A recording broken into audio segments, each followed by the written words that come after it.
All right, everybody, welcome back to Historic Rugby at Home. This is part 2 of the library tour, and this time we're doing library architecture and features and information we don't usually get to see or talk about on the regular tour. Last week you saw the outside, and we talked about the foundation. We talked about the paneling on the walls. We talked about the doors. We talked about some other features, and today we are going to talk about more features on the inside and also but some things behind closed doors.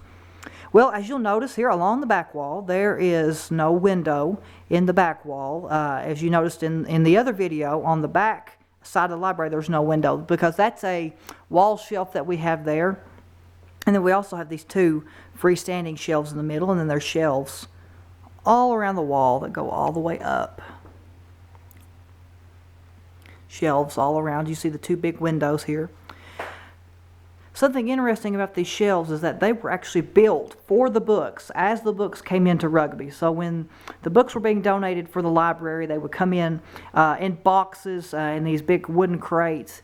And Mr. Barrett's, the librarian who was here at the time, who put the library into the system, he had to organize the books, and he also may probably help the contractors to get an idea of how to build the shelves, because if you'll notice, the smaller books are at the top, and then as we come on down, the shelves get bigger for the bigger books, and all the shelves are like that. These two freestanding shelves here in the middle are an interesting feature. One thing that I want to point out is this wood grain that you see here on the end of the shelf. You can also see it on the librarian's desk. I'll show you the wood grain there. And then you can see it here on this shelf also. You see the wood grain right there. Also the fancy wood grain on the doors. All of that wood grain is fake. So what happened, this was a common technique in the 1800s. What they would do, here's the original wood. Here in this part you can find a really good example. See, that's the original wood. You see the difference here? See there? See here?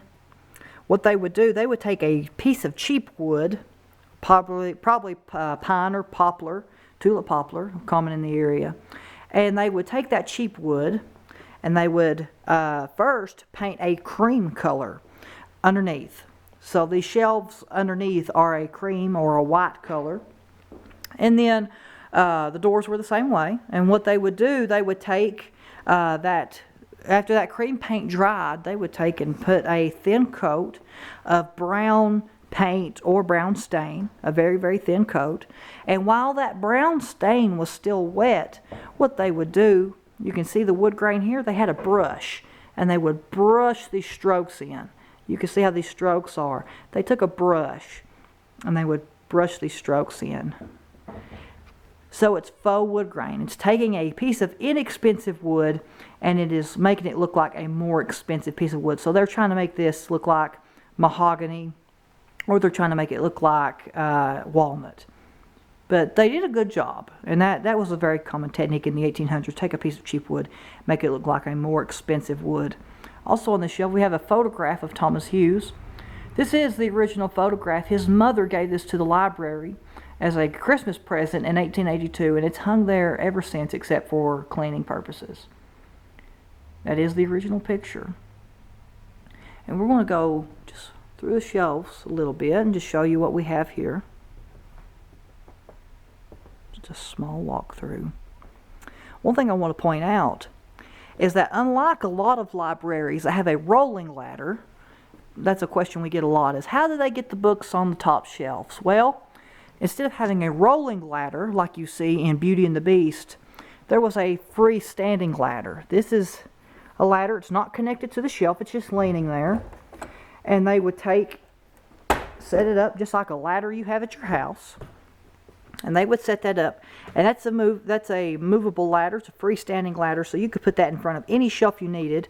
Any shelf you wanted a book from, you could go and put that in front of the shelf and climb up there and check out a book. And we actually have a photograph of Miss Alice Percival, who was the daughter of the second librarian, Mary Percival, Miss Alice. And she was actually in a skirt and petticoats, and she was standing, I think she was probably on this rung or this rung of the ladder down. Yeah, she was on this rung of the ladder. So, I mean, even ladies were getting up on that ladder, of course, very carefully. And we'll put that back. And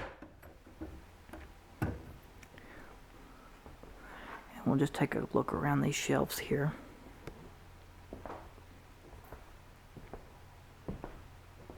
You can see the big windows had to have a lot of light in here. The reason for the big windows and the reason for the shutters is because the library was only open in the afternoons, a couple days a week in the 1880s. And so what they would do, instead of having lamps, you can see on the ceiling there are no free hanging lamps. So what they would do, they would actually open the windows, and that was most of the lighting. And then they had some table lamps, some kerosene table lamps. Of course, that one's been electrified for safety reasons. And then you'll notice also the ceiling is a plaster, and you can see the plaster detail also around these corners. But it's got wallpaper on it. That was also a common thing to do in the 1800s, and the wallpaper was replaced in the 1970s, I believe. That's a rosette in the center, and we will talk more about the rosette here in just a minute. Well, we'll go behind closed doors. Here behind the librarian's desk, we have a lot of things. We have some books and newspapers that are not on display. But right behind this closet, this is a place not too many people get to go. Here's the original checkout slips and the original card catalog. So this was the Google of the 1880s. What you would do if you needed a book, you would come in. The librarian would let you come in here, or they could come in with you, and they would take, and you could look at the book, and you could try to find out where it was in the section. And also the checkout slips, it would just write down your name and who checked out the book and how long you were supposed to have it and bring it back. In the library in the 1880s here in Rugby, anyone who was 8 years old and older could check out a book here in the library. And you can see there's plaster here in this closet. You can see there's plaster, like in the foyer, and then that's the security system. And there's also faux wood grain on this door.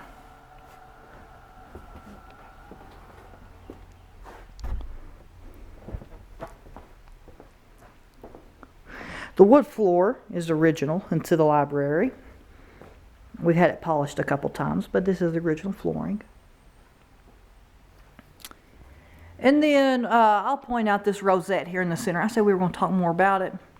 This rosette, this is a ventilation system. And so what happens is there's a trap door actually on top of that rosette.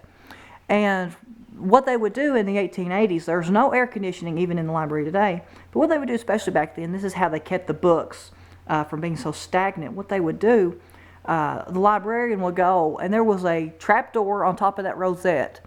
And so the librarian would actually go in this closet, and there was a rope that hung down from some pulleys, and they would go in there, and they would pull the rope to open, and the pulleys would go through there, except in the attic, and it would open up that rosette. It'd open up the ventilation system, and so the breeze would be blowing through these windows, and it would go just like a chimney, and it would go up, and we know hot air rises, and the hot air would go out that rosette and would go out through the cupola.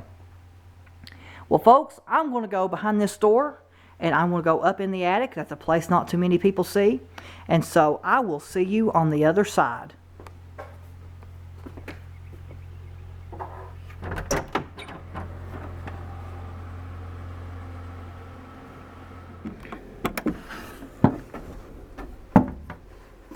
All right, everybody, welcome to the attic of the Thomas Hughes Historic Library. This is a place that very few people have seen. You can see how they fashioned the roof here.